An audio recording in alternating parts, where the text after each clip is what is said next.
How are you, Mr. Michael? Pretty good, man. Pretty good. That's fantastic. Congratulations on the film. Thank you. You anchored the movie from start to finish. Thanks, man. Hats I off to appreciate you. it. You're welcome. Now, what made you attracted to making Cesar Chavez? Well, it was a story that nobody I never heard of. You know what I mean? I knew there's schools and there's like streets named after him, Right. and I'm like, but I didn't know the story. You know what I mean? I know now. I mean, like, you know, in his speeches, he's a very humble man, and you know, he was very much a loner.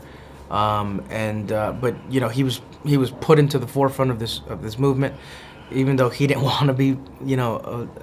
But it was something that needed to happen, you know. And I think the necessity level was that you're like, wow, man, you know, he's got to do something. These people are dying, you know. Right. So it's like there was nobody speaking up, so he just spoke up. Right. You know? But he's a regular dude. Right. You had such passion for the role. I could tell. I mean, when the last time I spoke with you was for End of Watch, and back then you were buff and like a cop. Now you're kind of a little pudgy, a little bit. I gained some weight. I gained 30 pounds for it because Wow. for End of Watch, Diego said that he's like you were like this, man.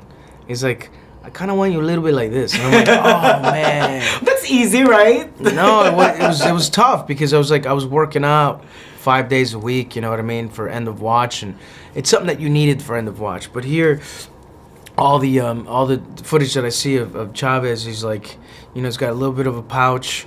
He doesn't, like, you can see his arms. He doesn't look like he works out very much and stuff. So I'm like, okay, I thought that it was important that you know, that I do that I look different, you know what I mean, not a person that's, you know, prone to like.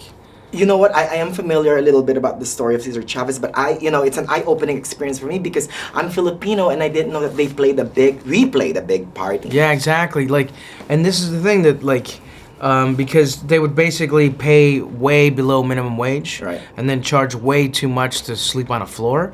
And when they said, "Oh, you Mexicans don't want to do it, cool," you know, we'll get the Filipinos, and if the Filipinos don't do it, then so they put them up against each other.